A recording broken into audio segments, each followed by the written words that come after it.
Monkey. Take your stinking paws off me, you damn dirty ape! Is that a monkey? Where are the gorillas? Nice monkey suit. The help of this chimp, we may have a championship season. Monkey! It's like I'm talking to a monkey. No one wants to be turned into a monkey. Apes together. Hello, everybody. Welcome to Cinemonkey. My name is Mike DePalma, a monkey movie podcast where we talk about all things sapiens in cinema. Today, I'm joined by someone who's taking a lot of free time out of his busy schedule of college. My younger brother, John DePalma. Welcome to the podcast. Hello, we're coming to you live from a common room, so this is going to be a fun experience for everybody, I hope. And when I do this podcast, I try to pick a movie that fits the person that is going to be on the show. What is the movie that you have come on the show to talk about today? So we're going to be discussing Godzilla versus Kong. Now, if I had to guess why you were like, oh, this is something he'd like, is because it's two giant things fighting each other, and it's very entertaining. Yeah, no, it's an interesting movie for sure. So if you've never listened to the show before, essentially what we're going to do is we are going to break down the plot of the film. Then we're going to talk about some trivia and some behind the scenes stuff, if anything like that has been interesting to us, and we've done our own research. And then we're going to discuss the monkey of the movie, which probably take a guess who the monkey of the movie is. It's in the title. And then also we will break down if this is a monkey see, monkey do film, which means go out and see it, or this is a monkey see, monkey don't see film as well. Yeah, so Godzilla vs. Kong was made in 2021. It was directed by a man named Adam Wingard, produced by Legendary Pictures and distributed by Warner Brothers. The film stars Alexander Skarsgård, Millie Bobby Brown, Rebecca Hall, Brian Tyree Henry, Shun Orugi. I'm very sorry. Eliza Gonzalez, Julian Dennison, Lance Reddick, Kyle Chandler, and Demon Blanchard. I've butchered some of those names there. It was also written by Eric Pearson and Max Bronstein. All right, you ready, John? Of course. Yeah, you've been born ready. All right, so this movie opens. It's the first shot of the film. King Kong wakes up. There's some lovely music playing in the background. You told me this is your favorite part of the movie. I've never been like, oh, what's it's gonna probably be like boring exposition where they're just like, oh, there's Kong and whatever. But it opens with him just like waking up and like he takes like a shower in like a waterfall. Yeah. Kong takes a bath. He takes a bath. You see his butt. His butt returns Multiple from the times, previous film. multiple times. In this movie, you see Kong's got some gray hairs. It's been some time since the 70s. I found out this movie takes place in 2024, the year that it currently is right now as of recording. So Kong is older. He's wiser. He's been around the block a little bit. There's this little girl, and she runs up to him, and she's got this little King Kong doll, and he looks at it, and he's like, ugh. And then he takes a tree, and he's just doing regular Kong stuff, and he strips this tree clean of all its branches, and then, like a javelin, just chucks it like into the sky. The perfect spiral. Just perfect spiral. This guy's taking lessons from Tom Brady, and it smashes the roof. And little do we know, this was a simulation the whole time. It was a simulation. This was Skull Island. Blew my mind that for some reason they were like, Kong you know got what? Truman showed.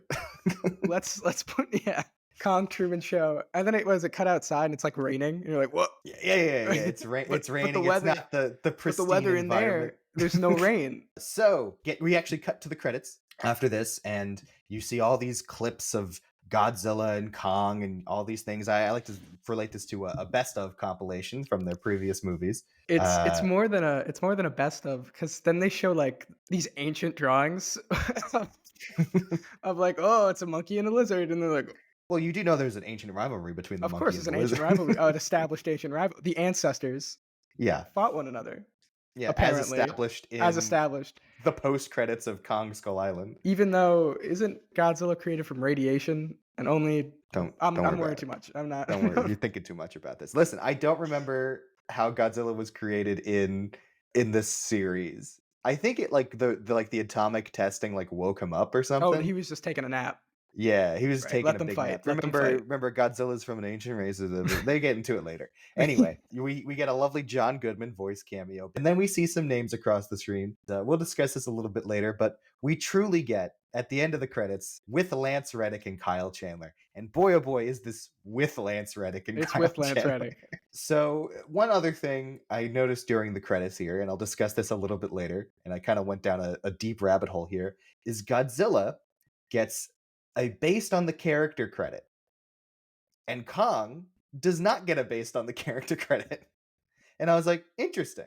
And by the way, they don't actually tell you who created Godzilla, just says it's owned by the Toho company, which, yeah.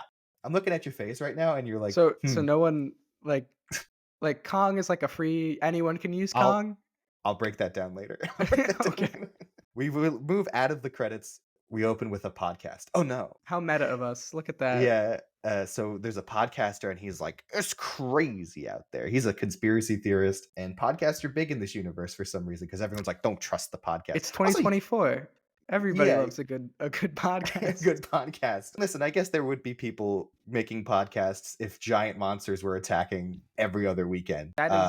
That is a free category of media. I promise Yeah. you. He's not the only one doing this, but for some reason he's the only one doing this. And he works for a company called Apex Cybernetics, which is this company that's based out of Florida for some reason. They're working on something, and he's just like, hey guys, I'm a free agent. Also, this company, if they were doing a good job, which they're not, they would have found this guy. I mean, I think he's uploaded. I don't know why this is a number. 270. Yeah, I was gonna say he's uploaded at least 200 episodes of this. So whoever was doing the background checks here failed. This is horrible background work. He works for Apex Cybernetics, and he's like, I got a plan, and he like tricks this guy into like leaving his office, and then he immediately gets caught. But during this time, yeah, he doesn't get caught doing the plan. He gets caught because guess who's coming? Swimming through the water. We hear these alarms. They have Titan alert, and then and we see Godzilla Light Blue Edition swimming through the water. He's coming to Florida to play. Yeah, and our hero-ish guy, podcast man, I think his name is Brian or something. Bernie. His name is Bernie. So it's Bernie. The actor's name is Brian. His name is Bernie. Bernie is running around the facility being like, I should evacuate right now, but I'm going to check some nonsense out. And he runs into some guards, and they're like, what are you doing in this particular sector? And he goes, what do you mean? What am I doing? We got to be evacuating. And they're like, you're an idiot. And then they pull out the guns. Yeah, they pull their guns on him, which I was like, whoa, it is an emergency. But they were ready. But who saved the day? But Godzilla's nuclear blast running through the... We got to discuss that too.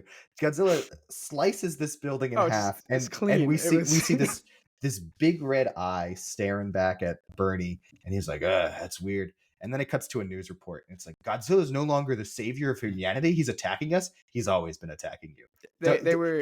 He's a big lizard monster. He did not care about. They were surprised when it was like, oh, he did like destruction. Of course, he's a giant.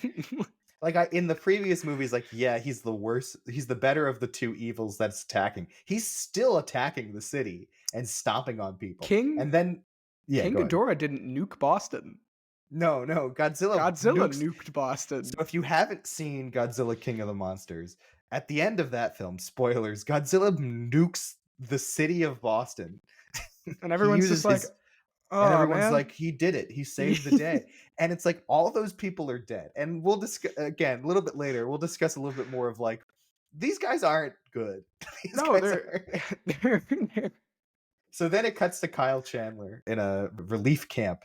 And Millie Bobby Brown shows up, and she's like, Dad, Godzilla was provoked. And Kyle Chandler's like, Godzilla's an animal.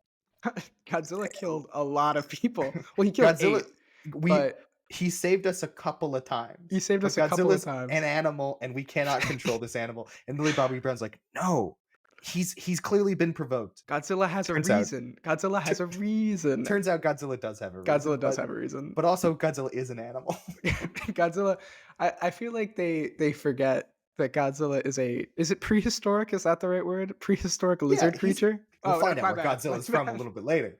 But Godzilla is a prehistoric. He's not of this time. And so I don't know why everyone's just like, oh man, how could this have happened again? This is you have alerts for these giant monsters.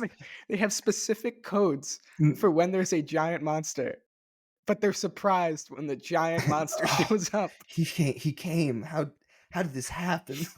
It's like a hurricane. It's whatever. You just move. They do. And you can't be mad at a hurricane. You're like, that happened. Unfortunately. I think in a previous movie, they're like, Godzilla's a force of nature. Yes. He is a force. All of these animals are forces of nature. You cannot except in the previous movie when you could control them. with whale noises or whatever. with whale sounds, of course, because whale sounds, as everyone knows, tracks giant things because they're Yeah, yeah, and yeah, calms them down, it and calms them down. and allows them to move to certain locations. We won't discuss Godzilla King of the Monsters, a bad movie. I Good fighting, Good bad fighting, movie. great action. Anyway, Mm. I have here a quote, one of my favorite quotes in this movie. It's from Kyle Chandler. Cut your pop some slack, would you? That I remember that line vividly because he delivers it like it's like, oh, okay, I'm sorry.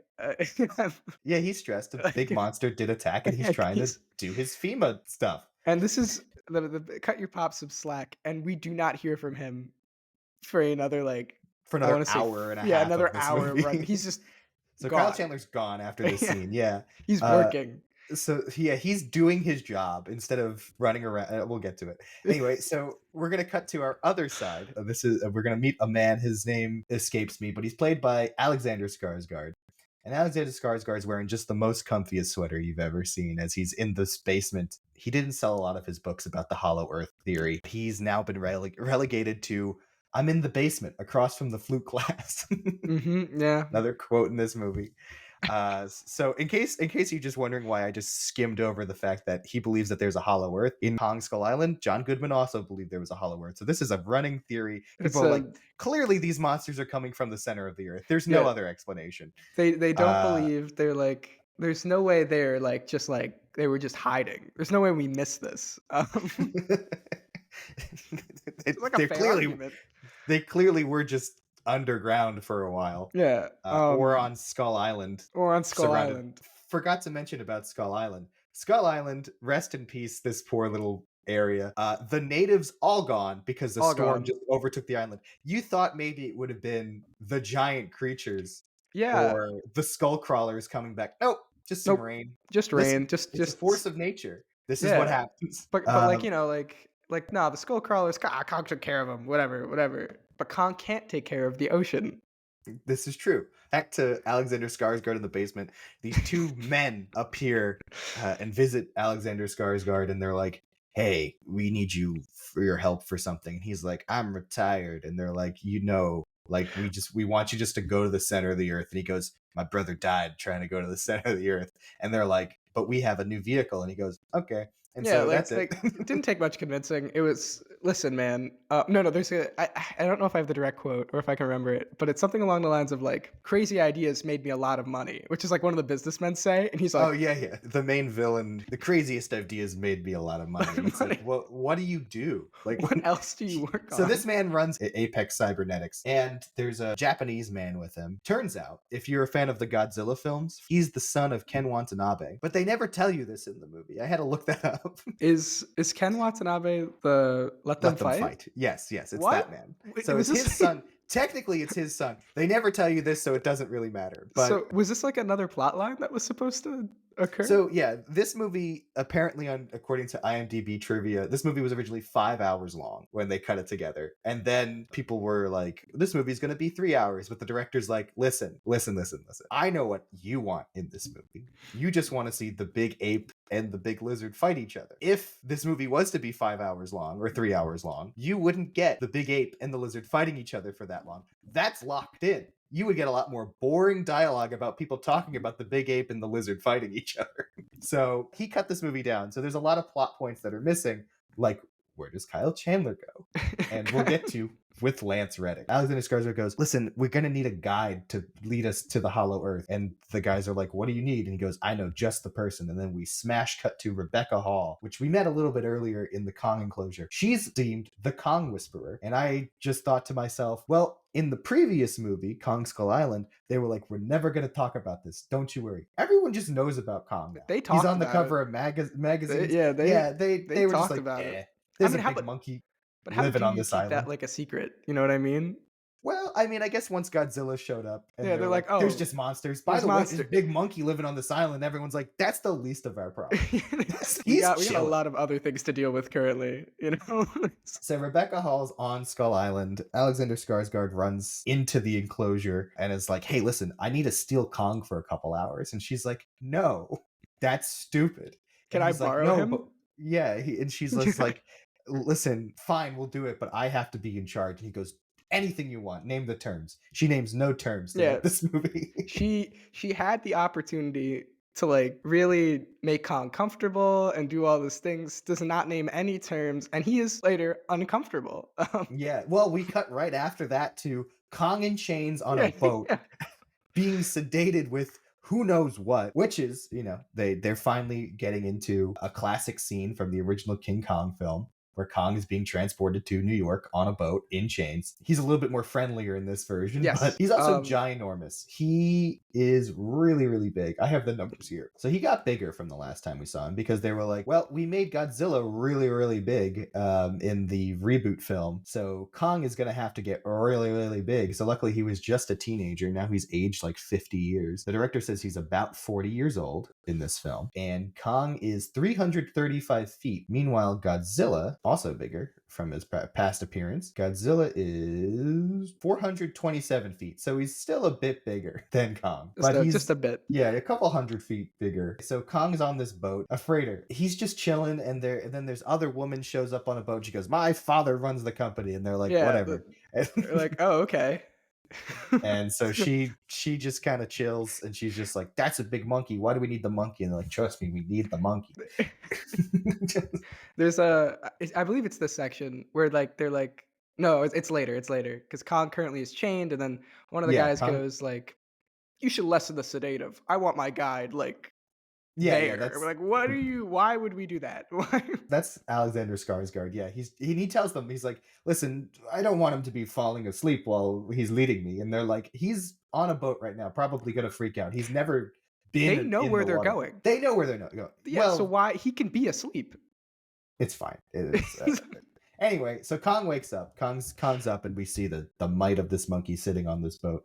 And the little girl from earlier, who made the little Kong doll, goes up to him. She is the last remaining tribe person of Skull Island, was saved by Rebecca Hall, kind of been adopted by Rebecca Hall. She doesn't speak. She only speaks in sign language. This is important. Also, the actress who plays that girl is deaf and only speaks sign language. So she goes up to Kong, and Kong sticks out his finger like the creation of Adam, and Yes, touches his finger to her finger, and it's like, look, big meets small. big And meets it's not- small. And turns out He's not a bad guy. He is no, gentle. He's a gentle monkey. Yeah. He just wants to live his life. He just wants to be. And he's made a friend in he's this made a little fr- girl. Yeah. And then the girl starts signing sign language, and they're like, and she goes, "Kong is scared." And they go, "How do you know Kong is scared?" And she goes, "He's telling me." And then Kong starts doing sign language. And this is where I go, this woman who's been studying Kong for 10 plus years now, she says, is like, "I've never once noticed the monkey doing sign language to my adopted daughter." The Kong Whisperer is not good. It's not at in the loop. whispering Kong. It's not Listen, whispering this to girl Kong. is really the Kong whisperer. Yeah, if I would anything. say. He speaks sign language. Everyone's like, "Whoa, the monkey's talking." And then we cut to our good friend Millie Bobby Brown. Millie Bobby Brown's in her house. She's listening to the podcast of the conspiracy theorist. And all of a sudden, a friend pulls up in a van. The kid from Hunt for the Wilder People and Deadpool 2. It's the kid from He Deadpool shows 2. up. He's like, "Hey, what did you call me for? I stole my brother's car." And she was like, "We gotta find the conspiracy theorist, man." And he goes, "I don't know if that's good." And she's like, "You coming?" And he's like, "I guess." And then he tries to open the door to his own car, can't, and she starts driving away. She tries to like drive away without him. And then he hops in the back and he goes, "Well, I'm here now." And then she's a bad driver. I don't want to say this. But like she's swerving left and right. I'm like, these kids shouldn't be driving. They shouldn't be. I don't know if they have their How license. old are they? Yeah, Like, it's a mystery. We don't know how old these kids are. Because there's a part where he has to like grab the wheel, if I remember properly. Yeah. Because she's just like swerving, fumbling and around. he's like, "What are we doing?" Yeah, and that's not for too long because they're like, "We have to find the conspiracy theorist, man. He's talking about bleach. Let's go to Chinatown and find bleach." They go to Chinatown and they meet. We get a lovely cameo by Ronnie Chen, and he's pretty funny. He has a bit where he's just like, "I don't know what you're talking about." They're like, "Tell us who has the bleach," and he's like, "I have candy." No, they were like, this guy, he uses a lot of bleach, and then the kid from Deadpool 2 is like, "Does he drink it?" And she goes, "No, he showers with it." Bad. It's bad for you. Listeners, all 4 listeners to this podcast, one of which is probably going to be John later today. It'll be me later. Yeah. Don't shower with bleach. Don't shower with bleach. They should. And listen, they tell you don't copy what you see in the movies. Please don't copy what you see in this movie. don't go all the way to Chinatown to annoy a convenience store worker about bleach because that's just not right. Anyway, Uh, so anyway, they bribe the Ronnie Chang, and yeah, Ronnie for Chang's like, I know where he lives, and so he just gives him he just gives them the address, which the address, probably and violates a lot then of things. they Can't do that. knock on good old Bernie's door, and Bernie's like, go away, and she's like, I'm the daughter of this other woman from the previous movie, and he goes, come on in. Yeah, And then they have lunch, and then I say Team B is assembled. I'm calling Yes. this Team B because we have Team A, which is Team Kong, and then we have Team B, which is Team Godzilla. But I like to call them Team A for Alexander Skarsgård and Team Of B course. for Team Bernie. So I'll just call them Team A and Team B Team A, from Team now B. on. So Team B is assembled, and Bernie talks about his flask in a holster. And the kid from Deadpool 2 was like, oh, good, you're drunk. And he goes, I won't drink this until I've lost all hope. And they're like, okay. Bernie's like, let me show you something. And grabs the kids and takes them somewhere else. So we cut back to the boat. And I wrote, Rebecca Hall is confused that she didn't see the big monkey she studies performing sign language before. She goes, I don't understand. How could you miss this? Yeah, she's having a conversation with Alexander Skarsgård, and they're like, yeah, we're gonna get to the Hollow Earth, we gotta get to Antarctica or whatever. And while they're having that conversation, Gia, the little girl, is down in her room of the boat, and she touches the side of the boat. She senses something is coming. Something is coming. And who could it be? It's guess who? It's Godzilla. It's Godzilla. Godzilla's in. Ding ding, round one. Let's go. Let's go. There's a nice section during this the scene where I think it's right at the beginning of it where Kong's just like eating fish. Oh yeah, he's just munching fish, and I'm like, oh wow, he's having a great time now. Yeah, he's awake. They know he stalks. He probably said hungry, and they're like, all right, here's some fish. Hey, here's a bunch of fish. So Godzilla's come. Godzilla's swimming through the ocean, and Godzilla sinks a battleship on his way over. Now, normally Godzilla, he doesn't attack. He's attacking. No, he's angry. Usually he's provoked in some capacity, but he's attacking because in the previous movie, again, referencing Godzilla King of the Monsters, almost every other monster bows down to Godzilla at the end of the movie because he is the king of the monsters. He's king of the monsters, except right? for Kong, who will not bow down. Because Kong was trapped in a facility. Because Kong was on his own, and Godzilla doesn't even really care about Kong, but now he's out in the open. He's like, all right, you're in my territory now, buddy. Let's have a little... You gotta pay some respects. That's what he wanted. Come on. Just little bow. And Kong's like, who are you? What is this? What is happening?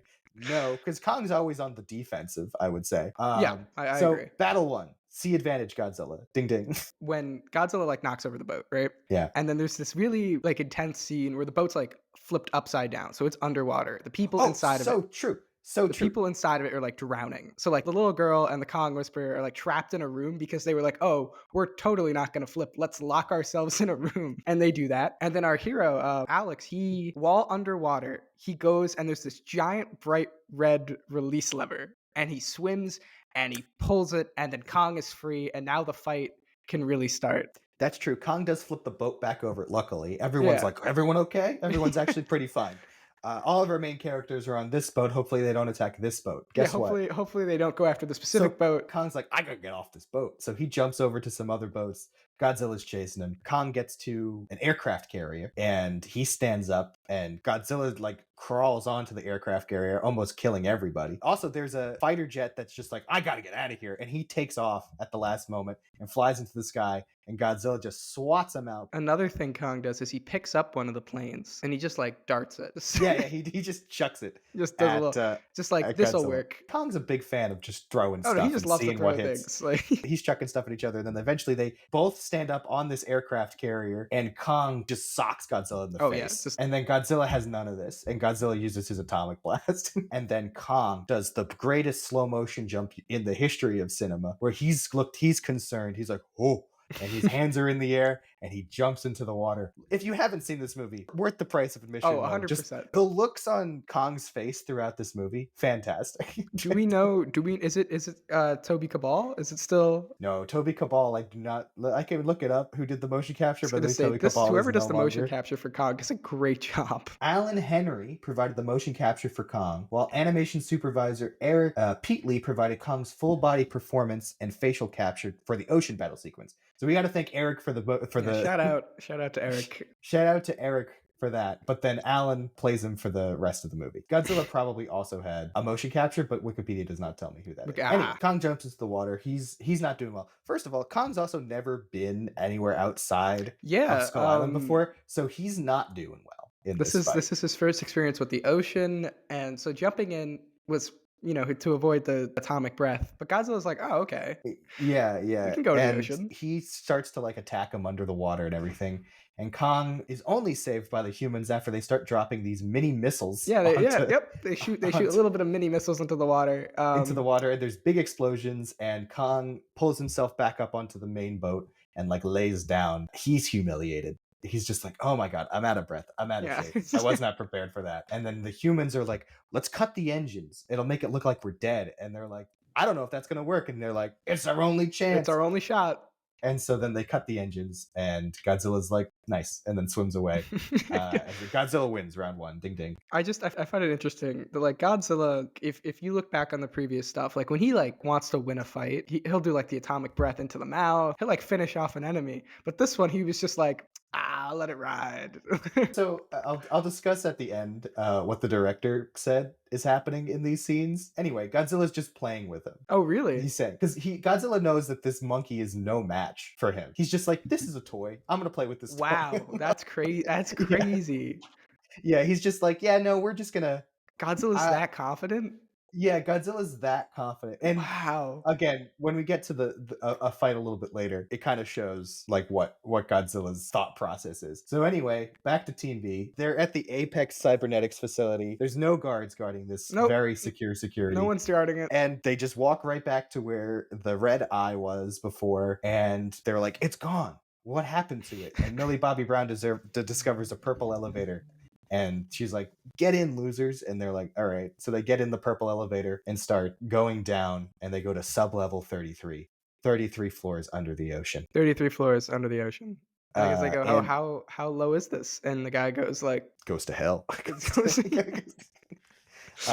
Fun fact about the number 33, the reason why they chose the number 33 is King Kong was released in 1933, so it's a little wow. thing back to that. Yeah, good callback, guys. That's nice. So they're on floor 33. They're looking around. They're like, there's this weird tunnel system, and there's all these different things, and this alarm goes off, and so they're like, quick, let's get into this really odd vehicle thing. Yeah, let's get into this hyperspace looking vehicle. What's the worst that could happen in the What's the worst that could happen? So they get in the vehicle, and guess what's inside? They have some skull crawler eggs from Skull Island. Yep, they got them. And they're like, why would they need these? And then the machine turns on, and they go, all right, 2 tickets to Hong Kong, please. And they're just going to Hong Kong. They just go. They just go to Hong Kong. So what's amazing to me is that all of these characters somehow just know that's a skullcrawler egg. Yeah. Well, I mean, I would get how Millie Bobby Brown would know, because she's the daughter of someone who was like studying these big monsters. That I can understand. But everyone's just like, that's a skullcrawler. That's a skullcrawler. Like, how do you? I mean, I guess maybe they released this information along with Kong. Well, everyone knows about Kong. So everyone knows about Kong. Big other things. But didn't he kill all the skullcrawlers? I guess not if there's eggs of them. I got the eggs. So they're on their way to Hong Kong, and I wrote, this is the Hyperloop Elon wishes he had. Yeah, no, for a movie supposed to take place in 2024, that travel stuff, look at that. We don't have that, though. It's pretty cool. It's pretty cool. Anyway, we cut back to Team A. Alexander Skarsgård, they're on the boat, and they're like, listen, we cut the engine, so if we move, Godzilla's just going to come back and own us again and probably kill us this time. Well, we can't travel by sea. How's Kong in the air? And they airlift Kong all the way to Antarctica. And you go, well, that's a silly thing. Well, this is actually a reference to the original King Kong versus Godzilla movie, where the final battle, I haven't seen this, I just looked this up, but the final battle, King Kong is airlifted to a particular island that Godzilla is on by a balloon. So they were like, let's update this and make it a little less silly. The director originally didn't want that to be the case, but he was like, I don't know how we get Kong from point A to point B, but we need to get Kong from point A to point B. And they're like, let's just airlift him. They airlift him to Antarctica. They're there. Don't worry too much. It didn't take that long. They place Kong down on the ground, and Kong wakes up, and he's like, okay, it's cold out. I don't know what to do. I've never seen, what is this white stuff on the ground? And this is the first time where Kong, in these movies in particular, has truly acted like a gorilla, where he's on all fours, he's hunched over. In all the previous films, Kong is upright. He's just a dude This time he's finally, you kindly see Kong as an animal and as a big monkey, which is what we're here to talk about. And he's hunched over and he's just kind of going around, and he looks scared, and he looks over at the tundra of Antarctica, and he's like, looks really sad, and he's just like, I'm gonna die. He Yeah, just this was not what I signed up for. So they tell the little girl to tell Kong, hey, tell him to go in the hole. And she's like, no, I don't want to do that. And then they're like, tell him to go in the hole because maybe his family is down there. And then she tells him that the family's down there, and Kong's like, okay. And then just Yeah, goes in the I'll hole. go in the hole. Like what? So he goes in the hole, and they're like, quick, we didn't plan that Kong was going to go in the hole that quickly. So they rush to their new vehicles that are anti-gravity. Yep. And they get in, and they're like, wow, this is pretty cool. We don't have really time to look at this or talk about it, but we got to go. So they get in the vehicles, and 3 ships fly, and they go and follow Kong. Kong's swinging through all this infrastructure. And I wrote, Yep. who built this tunnel? Why is this? I have a lot of questions about the And then- architecture and like who made this, but it was. I'm assuming it was one of cybernetics people. Yeah, that's what I would guess. But later in a little bit, we'll get to another thing which I'm like mesmerized by, like thinking Don't worry about. about it. But Don't think about it too much. They go down the wormhole, right? Or they're trying to go to the wormhole. Well, I was just about to say, we get to the end of this tunnel, and there's this magic portal wormhole. Yeah, there's thing, a wormhole. just living there, just hanging out. They're like, should probably go in that. So Kong jumps in, and they're like, we got to follow suit. And they're like, you're gonna throw up, by the way. And so they go, and they fall down this wormhole portal, traveling 1,000 miles an hour in both directions. I think Alexander Skarsgård says, and something with like out. the gravity or something is like really bad, or it's like really strong. Well, it's or what whatever. killed his brother. It's what killed his brother. But So that's why he's like, oh, you're gonna throw up. Yeah. This don't worry about it. His brother died because he was driving a bus or something. They took the wrong vehicle. Is I think the point. Yeah, so their anti-gravity vehicle shoots down there, and they go through the wormhole for all of like 2 seconds, and they're being thrown back. It kind of looks like they're in hyperspace, and then they pop out and they're free falling, and you just see Kong falling from the sky, and then the vehicles are also falling from the sky, and they have a moment where Alexander Skarsgård and Kong just kind of look at each other, and then Kong continues to fall, and he catches himself on like a cliff, and they're like, he's fine. And then they're fine. They're like, we did it. We made it to the Hollow Earth, which, in my personal opinion, looks just like Skull Island. Well, that's the whole thing, is that the Hollow or Skull Island is the Hollow Earth on Earth. Thank you, Godzilla vs. Kong. Very cool. So they're taken in the Hollow Earth. They're like, wow, isn't this amazing? There's flora and fauna and creatures down here. And then one of the 3 anti-gravity vehicles just explodes because a flying fish snake monster comes out of nowhere, and we got our second fight of the movie. It's Kong versus a flying fish snake monster. It's two flying fish snake. Kong wins. And Kong wins. Well, he does struggle a little bit. He does struggle a little bit. They do have to. The flying fish snake monster suffocates him with his wing, and the people are like, well, we got to help Kong out. So they just kind of throw missiles at it, and then Kong's like, oh, I got this now. And he like picks it up, and then I wrote Kong smash. So Kong becomes the Hulk and just starts banging on this thing. Wails on it. And he rips the head off of the snake, and then he eats it like it's sushi, like from the previous movie. And I wrote, Kong has a lovely snake snack. My roommate walked in during this portion of the movie, and he goes, what are you watching? And I go, with glee, of course, Godzilla vs. Kong. And I point to my screen because this was a good scene. It was very nice to see. Monkey eat. But yeah, Kong is shown like numerous times just like eating things in this movie, which I think is interesting. Yeah. Kong's like the fish, and then this one he just like slurps the head out of just like straight up. Just like you said, sushi. We forgot to talk about on the boat. Kong throws up. Kong does throw up. Kong throws up. Kong throws up. Like, that's interesting. But that's also because he was drowning, and he doesn't understand what the ocean is. They show it. He eats his little snack, and he runs through the Hollow Earth, and he's jumping around, and then he sees these giant purple floating rocks, and he touches one, and he goes, and then he just jumps up, and he starts floating through the sky, because on the opposite end of the sky is another landmass, and the gravitational pull is different there, so he lands on the other floating island in the sky. And the people are like, I guess we're just going to keep following Kong. Then we cut back to Team B. Team B lands in Hong Kong. And they're like, oh, we're in Hong Kong. We're in this weird sacrifice pit. That's kind of fun. And then we see the bad guy of the movie, the guy who runs the Apex Cybernetics Corporation. He's in an office that looks like it's straight out of Tron. Big purple lighting and everything all around. They're just kind of going through everything and being like, all right, let's release test number 10. And then we see this machine kind of turn on. And what is it? What do we find out in this scene, John? What have It's they been building at they've Apex been building Cybernetics? Mechagodzilla. Which doesn't necessarily have its name until the boy from Deadpool 2 is like, because the birdie's like, that's a Robo Godzilla. And then the kid goes, no, that's Mecha Godzilla. Which and then is- everyone else just knows this name after Yeah, this. everyone else is like, oh, okay, yeah, it's not a robot, it's a mech, which It's is a Mecha just, Godzilla. honestly, Anyway. at that point in time, because they're on the ground, right, when they released the test subject 10, Test of Descent, which is a skull crawler. which is a skull crawler, they're on the ground with it, like with the skull crawler. But what's interesting is that this is like an arena where everyone can watch, right? Like the executive of the company is like watching this test. Okay, he does not notice the 3 individuals being chased by the skull crawler for some reason. No, it's okay. Don't worry about it. He doesn't see 'em, He's even though looking he's at watching- Mechagodzilla, the awesome power of Mechagodzilla that's just been turned on and tested for the first time.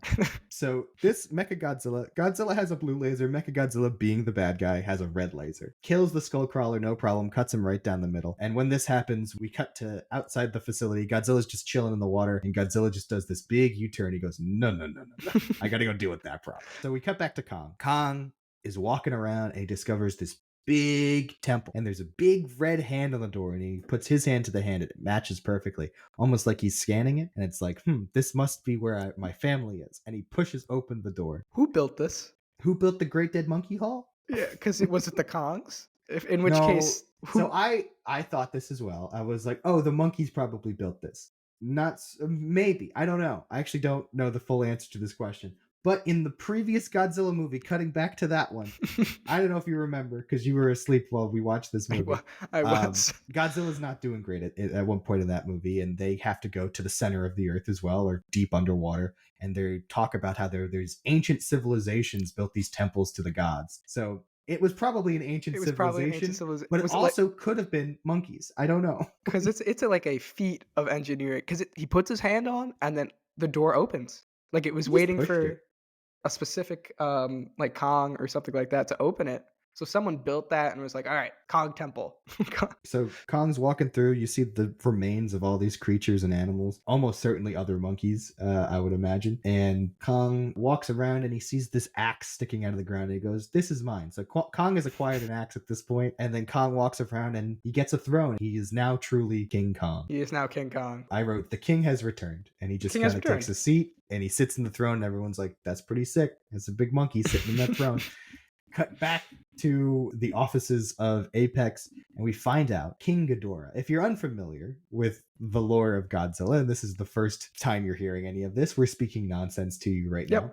So King Ghidorah is this 3-headed dragon monster that was king of the monsters and was defeated in the previous movie. I sound insane out of context. Very important part about King Ghidorah, and they mention this because we're transitioning to, there's another scene with the B team, of course. Yes, we're back with the B team. We're back with the B team, and they walk into another room, just walk, because apparently these high security and technologically advanced buildings don't have cameras, they don't have doors, you can just walk places. Listen, everyone's in awe of Mechagodzilla. Right? So they walk into the next room and they see what appears to be the head of King Ghidorah. But King Ghidorah has 3 heads, and a big part of this is that they communicate telepathically.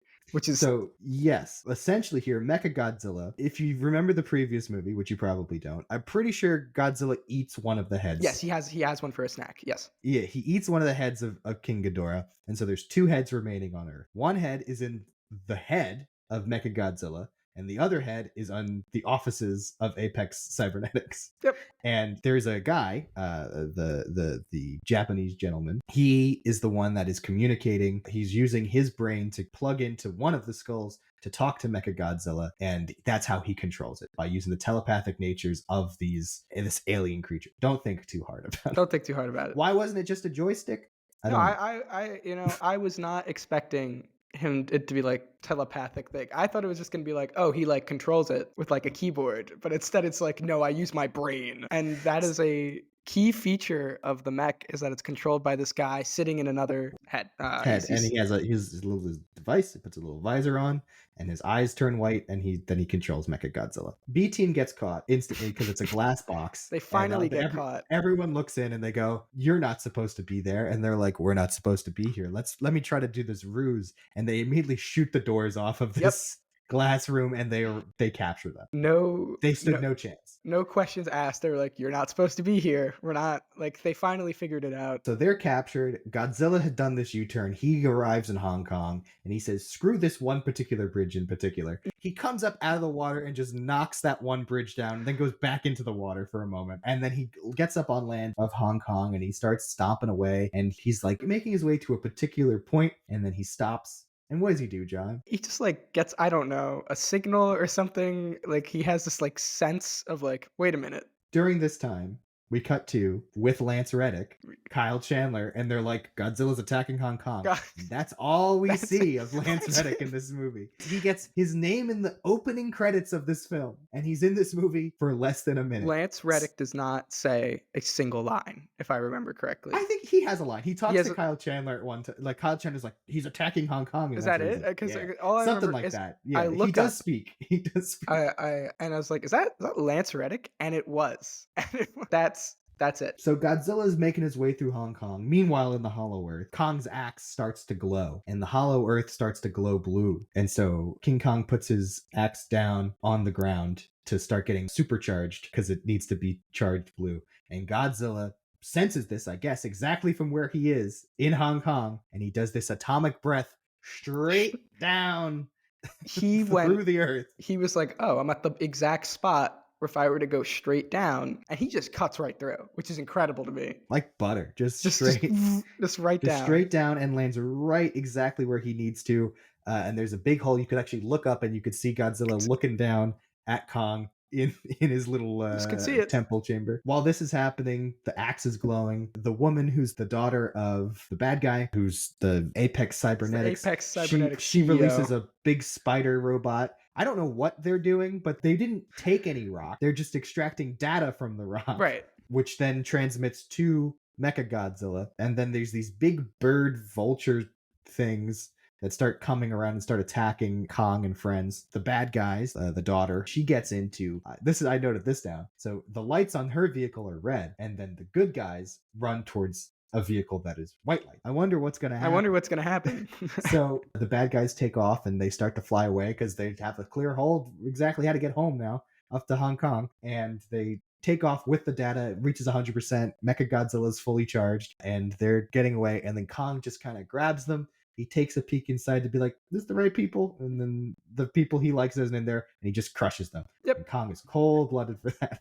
Yep. He just had to check because he didn't, he was trying to make sure. But it's interesting. The daughter of the CEO earlier in the movie, when Godzilla comes, she says, quote, "Let's just ditch the monkey." There's like bad blood, I guess. Kong might have heard it. I don't know.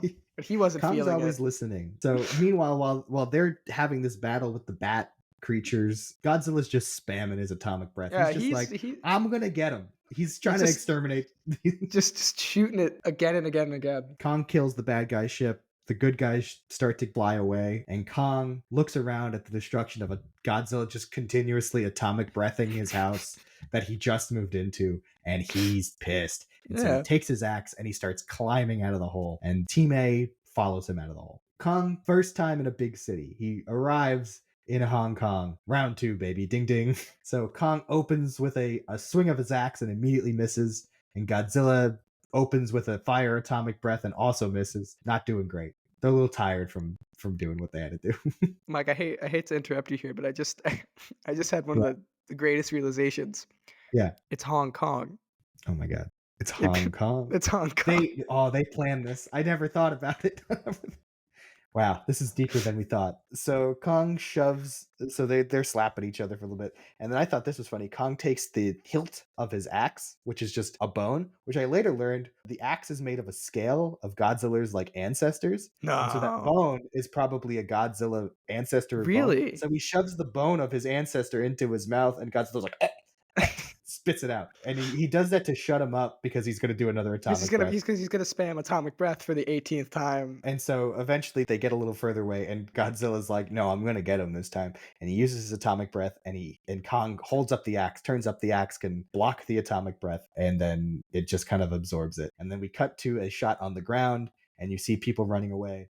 Thousands are dead at this point. Buildings are destroyed. This monkey and lizard, they don't care.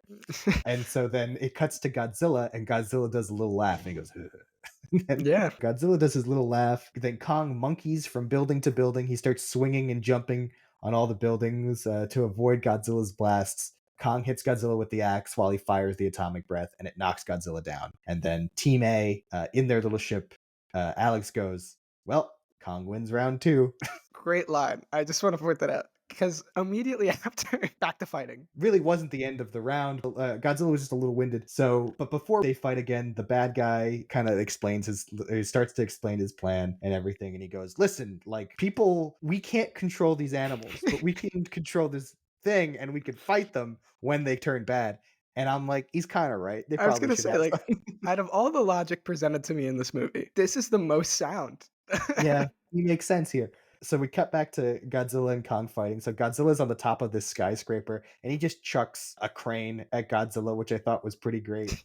Reminiscent of the King Kong original film. He's just throwing stuff at He's just people. He throwing loves stuff. throwing stuff. And so this fight, and when I mentioned before where Godzilla is like, oh, he's just kind of playing with Kong, at this point, he's just like, nope, no, I'm pissed. I'm annoyed. So Godzilla gets on all fours. And this apparently is the first time ever that Godzilla gets on all fours and starts scurrying about like an actual lizard. Because normally he's standing up on his two legs. You know. And they were like, yeah, I want Godzilla to feel like he's going primal at this point. He's like, I'm mad. I'm going to use all of my abilities. And so I said, this scene very much feels like siblings fighting at this point because they're not throwing stuff at each other anymore. They're just headlocking and scratching each other. Godzilla's just bites his hand at one point, and the Kong's like, "Stop it!" They get and so into they're this... basically trying to get each other to say "uncle." They're like, "Please." Right. It's it's one of them. They're just like say it, and then like the other one's like no, and then he like bites the other one's hand, or like the other one puts him in a headlock, and then like punches him in the stomach, or like stuff like that. Yeah, and then eventually Godzilla knocks Kong down. He steps on his chest. He gets up in Kong's face and he just screams at him, and Kong just screams right back. We have a clear winner. Yeah, Godzilla wins. He gets him down, and then he's like, Kong falls over, and then Godzilla's like, I'm done, and he just starts like scratching him, and he scratches his chest, and he's just like wailing on him, and then he just steps on him, and then it's like, oh, this is Godzilla's the winner. Godzilla wins. Yeah, Godzilla wins. No question. Question. Godzilla eventually backs off of him. Like he could atomic breath Kong, but Godzilla kind of like does this look over his shoulder, like, huh, not bad, kid, and keeps walking away. Meanwhile, at this time, Mechagodzilla's fully 100% on. Mechagodzilla starts to malfunction. That's because the brain energy of King Ghidorah is still in there, and King Ghidorah takes over, kills the guy that's piloting completely Mechagodzilla, and then as the CEO of the company is giving a big speech, slices him, kills him. Yep. And Mechagodzilla starts going out to the city. So it's Godzilla versus Mechagodzilla or King Ghidorah round 2, baby. Ding ding. Surprise. Mechagodzilla starts attacking Hong Kong because why not? It starts killing people, and Godzilla like turns around and is like, oh my god, now I gotta clean this mess up. I just did this. The whole reason why Godzilla was mad was because they were going to replace him. He just wanted... it had the brain of the previous enemy. That too. He didn't like that. But also, he didn't like that there's now a robot version of him. Yeah, he didn't like it. So what are you saying here, John? I'm what saying is the moral of the story? I was shocked to see that this is like a movie about like automation, and I was like, there's no way this is a message trying to be. John, this is a movie about AI.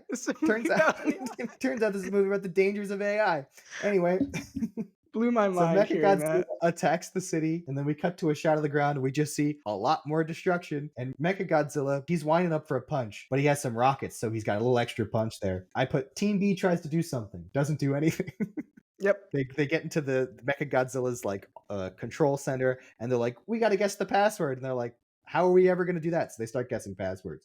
So we cut to Team A. Team A, the little girl puts her hand on the ground, and she can feel Kong's heartbeat through the ground, and she says Kong is dying, and they're like, well, not much we could do about this. And then Alexander Skarsgård goes, well, there is something we could do about this. They're like, There's a specific line or something. It's like, we need enough power or electricity to power Vegas for a week. And then he looks at the like spaceship thing that they were in and he goes, Now, I was like trying to remember if there was a line earlier about them joking about how it could power Vegas for a week. I don't think there I don't is. think there is. I I think bet maybe you it that was was cut out of the movie. Anyway, so Because it's so Alexander Skarsgård, specific the way he it is, says it. and it's like, oh yeah, because like maybe they were gonna say it as like a joke earlier. Like it's like this bad boy could power Vegas for a week, and then he goes, "If only we could power Vegas for a week." Alexander Skarsgård uses the ship to restart Kong's heart after a heartfelt moment where you think he's maybe gonna die. He's like, "All right, goodbye." He puts the ship on the middle of Kong's chest and sets it to explode, and then he runs away really quickly. Somehow gets off of No, he just like Kong ran. Yeah. and runs, and it explodes, and everything's fine for them. During this whole section, Mechagodzilla's just wailing on Godzilla, and Godzilla kind of has no more energy in him because he used most of his energy to fight Kong for no reason. Mechagodzilla beats Godzilla, and Godzilla's kind of down for a moment. Kong's heart restarts as the explosion happens, It worked. and the little girl kind of acts like Kong's Jiminy Cricket, where she's just like, Godzilla's not the enemy, but that is. But my favorite part yeah. is that Kong is like, is he though? Yeah, he's like, he did. Like, He did he attack did me. almost kill me like maybe 2 minutes or 3 minutes ago. And then she's like, no, friend. And then he's Friend. like, ah. All right, fine. For you, I'll go help him out. Kong runs into battle. I wrote Team B is useless while they're still trying to figure out the password. Kong jumps on the back of Mechagodzilla and rides him to stop his own atomic breath from killing Godzilla. Because Mechagodzilla was gonna do like the thing where like Godzilla loves to just like do atomic breath into another thing's like mouth and make them just explode. Mhm. So Mechagodzilla was like, I'm gonna get my get back. I'm gonna do it too. But Kong stops it. He makes it so Mechagodzilla shoots it straight into the air, which probably is a issue. Like, Don't worry thinking about it. Don't worry about it. There's bigger problems. I wrote, by the power of teamwork and bullying, they both team up and they shove Mechagodzilla's face into a building. Kong grabs one side, Godzilla grabs the other side of Mechagodzilla, and they just start smacking him around. They were doing like WWE tag team moves. Yeah, on this is this just thing. wrestling at this point. It's great to watch. And then Kong uses his axe and starts shaving away some of Mechagodzilla's body parts, which actually reveal even deadlier versions of his limbs. Mechagodzilla like is kind of like turning the tide, but not really, but kinda. So the whole importance of the B plot turns out is that they're gonna try to somehow stop Mechagodzilla. So back to the alcohol thing. Please explain what does it do, Mike? What is the whole purpose of this? So this whole little plot line, this from the start of the film, that really wasn't that important. So they take the alcohol that Bernie's dead wife gave to him, and they pour it on the console of Mechagodzilla, and Mechagodzilla starts glitching out. So I wrote, drinking turns out is the solution to the problem here. And that makes Mechagodzilla way more vulnerable. Godzilla and Kong see that he's glitching out or something, and Godzilla atomic blasts Kong's axe and is like, give him one last go. And Kong chops Mechagodzilla to pieces. Oil spills everywhere, killing thousands more. Yep. And then Kong rips the head off of Mechagodzilla for the second time in this movie. He's ripped the head off of something. He doesn't just take the head though. He like straight up like Mortal Kombat like spine. Takes the spine. Man did triumph over machine though. So if you want to have a positive outlook. So I see this as a rock, paper, scissors kind of technique. So Godzilla beats Kong, Mechagodzilla beats Godzilla, then Kong beats Mechagodzilla. Play that at your next But yeah, time you're waiting in line somewhere. I got Mecha. No, damn it. He got Kong. So the day is saved. Everyone is fine. Again, thousands are dead. Godzilla once again returns to the sea with a new respect for Kong. Yeah, like he does like a look back and like a nod, like we cool. Yeah, see you around, kid. Millie Bobby Brown, she goes and like they meet the friend and like she hugs her dad and the friend like complains or something and the dad for whatever reason just goes like, shut up. That's true. I mentioned before this movie original cut was 5 hours long. So clearly there was a plot line where the dad like knew this other kid and probably was annoyed by this other kid. And that was probably another running joke. But this just makes Kyle Chandler seem mean. But anyway, everything's solved. Everything is resolved. Godzilla goes back to the sea, and then Kong and friends return to the Hollow Earth, and Kong feels like he's finally home. And the credits happen. And yeah, that's the movie. I was thinking that there might be a post-credit sequence, but I think we'll get into this in a couple minutes. There's Well, not. we could discuss it We could right just now. now. The movie just ends. There's no post credit sequence. The original post credit sequence of the movie was Kong and Hollow Earth, but the director was like, "We'll just push it up. It just makes it a better resolution for the movie." They didn't film another one because they thought this was going to be the last movie in this franchise. Godzilla King of the Monsters didn't do very well at the box office and with critics, and this movie was coming out during the pandemic. And so they were like, listen, this is probably it. This is our last hurrah. We'll do what we can. Turns out, in the year 2021, the month of March, when this movie was released, people showed up to the box office. This movie, now you said it, not me, the other day, John. We could attribute maybe this movie to saving cinema. It saved cinema. Let me see what it made at the box Oh, office. I actually have this up here. I Yeah. have box office of $470 million. So this movie made a $470 million at the box office. Meanwhile, at the same time, you need a quick history lesson of what happened in the year 2021. Warner Brothers went crazy and decided to release all of their theatrical films on HBO Max the same day they were releasing in theaters. So even though you could watch this movie at home, people still went to the theaters to see it. So it was a huge success there. The director was like, listen, if the fans want more, maybe we'll get more. And that leads us to the year 2024. Where we now have another sequel, Godzilla X Kong: A New Empire, which we'll talk about on a later episode of the podcast. But yeah, they did it. They did came it. back. I think I said this in the Kong Skull Island episode, but it's the little cinematic universe that could. It just keeps kind of chugging along, and people go, well, I think I like these. Here's some fun facts about the movie. I don't have a lot because we spent a long time describing this film because there's a lot that There's a happens lot to in describe. This, a movie that is shorter than the previous movies. but the amazing part is it's shorter, but there's so much in it. It's true that this movie there's not really a second wasted in this movie because they trimmed all It's- of the fat they possibly could out of it without now it knowing making this no was sense. originally 5 hours long. A lot more things are like, oh, that's why like this moment's not great because I don't understand. The director of this movie, Adam Wingard, he said he likes his movies under 2 hours because he's like, otherwise people are going to just get bored. He gets it. He gets Let's see, what is the sequel's runtime? Did he stick to his promise? The sequel's runtime is 115 minutes, so also under 2 hours. He's done it. He's done it. What a king. According to his profile at the start of the movie during the credits, King Kong punches with a force of a 4-point magnitude earthquake. Wow. Oh no. Mechagodzilla's design was designed after the robots in Transformers Dark of the Moon. And the title characters of the film, Godzilla and King Kong, even though Godzilla is the animal that's above Kong in the film, or the Titan, or the whatever you want to call it, Godzilla only has 11 minutes of screen time, and Kong has about 30. Yes, I think they had to have cut a lot of Godzilla time. I don't think so. I don't think. You don't think so? so? Godzilla up until this point has had 2 movies. So this is Godzilla's 3rd movie. Kong only had 1. So I feel like they had to develop Kong a little bit more in this film, because even in Kong's own movie, you spend a majority of the time with the human characters, and this is a kind of a film that where Kong is the lead of this film.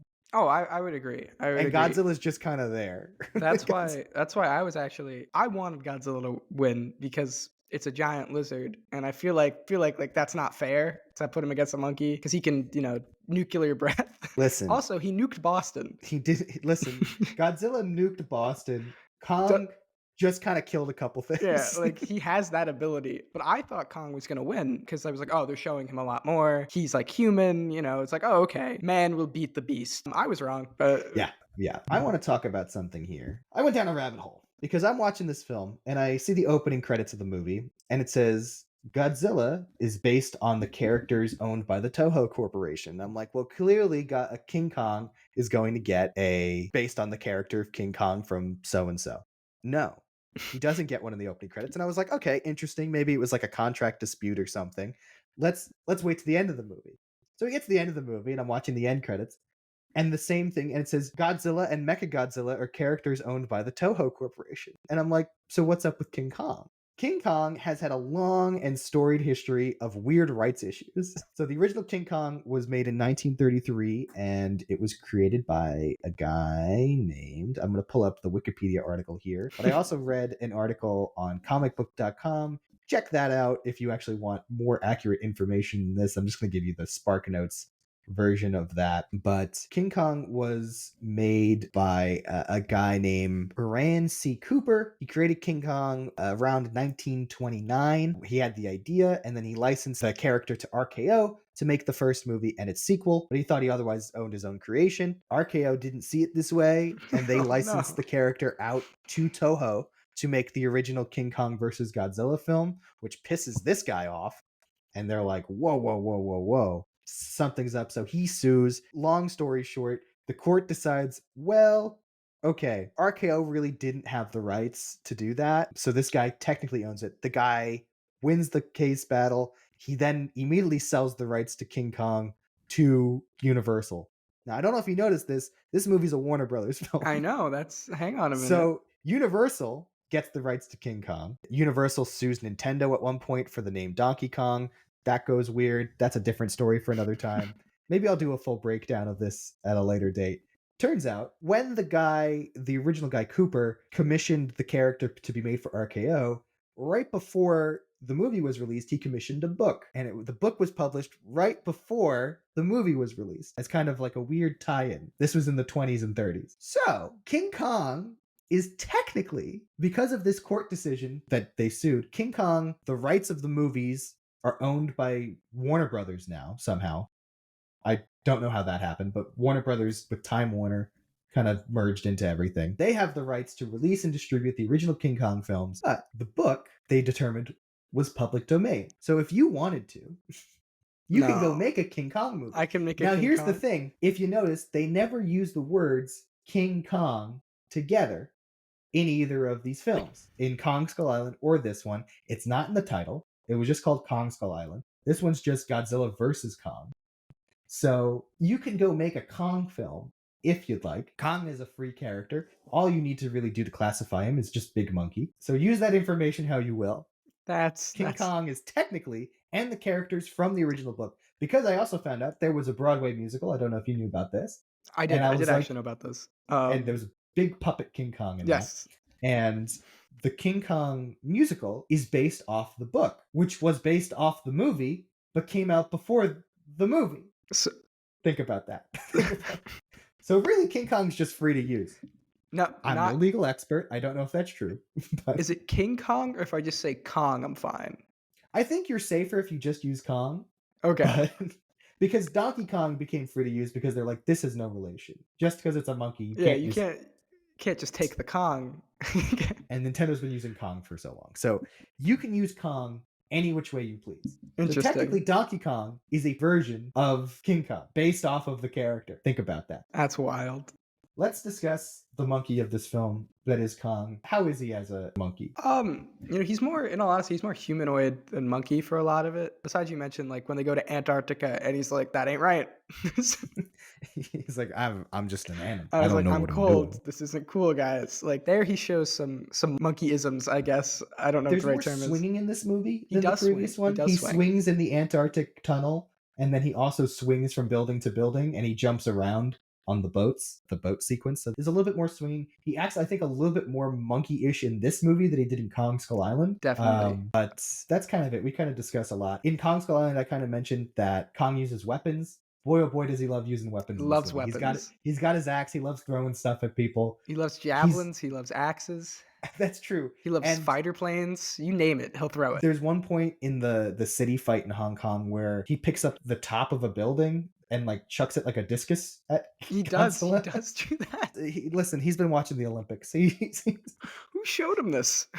Kong is not quite fully monkey, but he is monkey. He is monkey, of course. He's Yes. more man than monkey. So then we go to one of my favorite segments of the podcast. Now, what would this movie be if there was no monkey in it? John, why don't you break down what would happen in this movie if there was no monkey in it? I like to think it's a very simple movie. It's Godzilla goes to Florida, Rex, Florida. wrecks Florida, then Godzilla walks to Hong Kong, wrecks Hong Kong, goes to sleep. Well, Mechagodzilla, would he win? Well, Mechagodzilla wouldn't be 100%. Oh, so true. Because 'Cause they they need wouldn't- Kong. Because they needed Kong to open the door. So Godzilla might not even go to Hong Kong. So No. Godzilla goes to Florida, destroys that base. The other team's like, we Yeah, could try to go to Hollow Earth or whatever. They might go to Hollow Earth. They probably didn't need Kong to get No, there. they don't need Kong to get to Antarctica. They know where the wormhole is. They just couldn't get through the door, but I don't know how they knew there was a door. It's the amazing. Really, they go to Hollow Earth. They probably die Yeah. by the bat wing creatures. And Mechagodzilla doesn't get... Well, there's like a 40% version of Mechagodzilla. Mechagodzilla might be released into Hong Kong. Godzilla owns Mechagodzilla. Godzilla would win. That was just... And then Godzilla goes back to the ocean. the end. So it's just a Godzilla movie at that point. Basically, yeah. With a bad villain. Because he's just like mad. That's like the whole thing. It's just like, come on, guys. Cut it out. Stop it. But there's no, like, the B plot, I guess, is, man, they're making a mecha. They get caught. That's it. And then they see the Mechagodzilla. Yeah, that's about it. Yeah, Kong is a very integral part of this movie. Yeah. So, well, anyway, so Godzilla wins regardless. Yeah, Godzilla wins. Godzilla wins. He's king of the monsters. The end. The end. Okay. I want to mention one thing that I forgot to mention. This is a author note from a previous episode. In my Kong Skull Island episode, I wrote a note here and I forgot to tell it to Thomas, so I'll tell it to everybody now. When they were doing the premiere of Kong Skull Island, they built a like 9-foot King Kong like statue and they surrounded it with volcanoes, and then they lit the volcanoes, and can you guess what happened to the King Kong statue? Did it melt? It caught fire. It got burned. Man. So anyway, that's kind of funny. Let's ask the main question. Monkey see, monkey do, or monkey see, monkey don't? I would say that this is without a doubt a monkey see, monkey do. I would say this is also a monkey see, monkey do. Although watching it this time, maybe because I was watching it more critical and more like, instead of in awe, because this was the first time you watched it, it is a little bit more boring on the second watch through. Oh, there are problems with this movie. I will not say that this is perfect. For the fights alone, they're so fun. Yeah. And just to see the two of these giant things slap each other for a couple minutes. And it's also under 2 hours. It's a monkey see, monkey do. It's short, and even if you want to hate on the human section, hate on the human section. That's fair. But if you just like listen to what they say, you're gonna laugh at least once. For the good, I would say probably like 40 minutes of this movie is like battling and versus like monsters fighting each other, whether it be Godzilla and Mechagodzilla or Kong and Godzilla or Kong and a weird snake bat thing. Yeah. You're going to have a good time watching this if you like this sort of thing. But also, why would you be listening to this podcast if you I would be shocked shocked if you clicked on this and you said, I do not like monkeys. So John, now I have to ask the personal question that I've been asking all of my guests. Do you like monkeys? I would say I do. It didn't work out. I wanted to take a class called biological anthropology or something like that. And it's monkey class. You just look at monkeys and how they operate. And I was so excited to take this course. They didn't offer it. So now I have to take like hominid, whatever, less monkey. Next semester. Yeah. But I'm a big fan. I think they're funny. Yeah. All right. Well, let's close out the show here. John, is there anything you want to promote? I doubt it, unless you want to like promote like a paper or something. All right, so I want to thank you all for listening. I want to thank John for taking time out of his busy schedule in college to watch this silly little movie and talk about it with us today. I want to thank Elias for our logo. If you want to support the show in some capacity, I do have an Amazon affiliate link I'm going to throw in the description. Just buy anything you were already going to buy and I get a kickback of that somehow so I can keep the lights on in my apartment and keep this little podcast going here. If you want, please review us on your podcaster of choice. You could usually do it in-app. Give us a 5-star so we can boost that algorithm.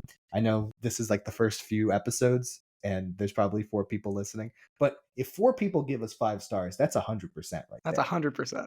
That's a 5 out of 5. Math doesn't lie. And listen, I'm just saying. John, have you thought of a fun way to close out the show? Keep on swinging. Keep on swinging, ladies and gentlemen. All right. Well, have a good one. Thank you. Bye. You can